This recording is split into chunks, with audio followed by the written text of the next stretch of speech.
the results for the X Factor are obvious. I think Chris Rene is fortunate that there wasn't a sing off tonight because, hey, young homie, what you tripping on? That wouldn't have worked. That wouldn't have worked tonight.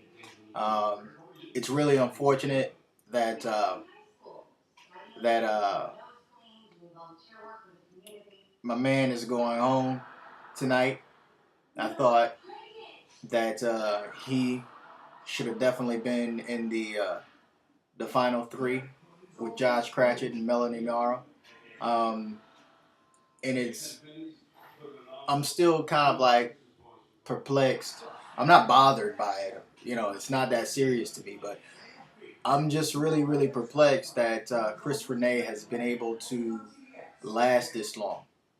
I mean, because we've come through a litany of great performers and artists, and a lot of people want to say that Chris Rene has been the most original artist that this competition has ever seen, and I think that's really an insult because it's really not true at all. Chris Rene is not the most original. I mean, you can't even measure up Chris Rene with Astro. That's like apples and oranges. And Astro, by far, was the most um, original person on that stage. I believe each of them possess a unique set of characteristics that set them apart from each other. But some of the comments that were said and some of the reasons why Chris Rene still lingers around are just totally off base and not true. I know that Astro had a pride problem. You can see that a mile away. So that was evident that would come out. I think if Astro was a little bit humble, a little bit more humble, then he probably would be joining Melody Amaro and Josh Cratchit in the finals.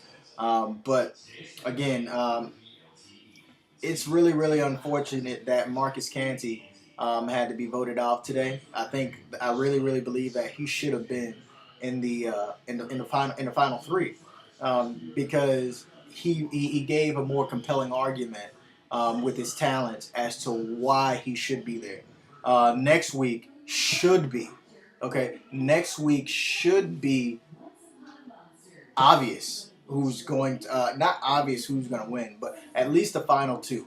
I think the competition now is truly between Melody Amaro and Josh Cratchit. I've always believed that since day one.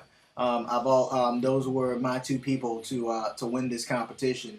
And if Chris Rene happens to win this competition, that would just astonish me. And I think that would be a detriment, a real, real detriment to the X Factor going into 2012. I don't even think they might even be able to recover from that. Not because of me, all right? Because I don't speak for everybody.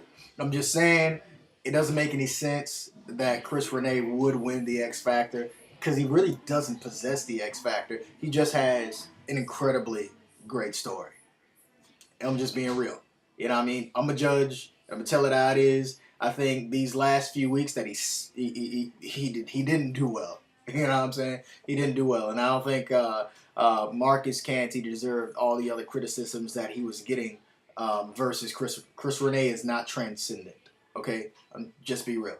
Okay, just because he can do this now, he can do that now, and all that other stuff. Just because he can do those things that LA Reid does now, you know what I'm saying, doesn't mean that he transcends anything. Chris Rene doesn't move me. He doesn't move anybody in my house. He doesn't move anybody on my block. I'm just saying. And that's a pretty good mixture of people. Chris Rene, be easy, my friend. You know what I'm saying? Enjoy.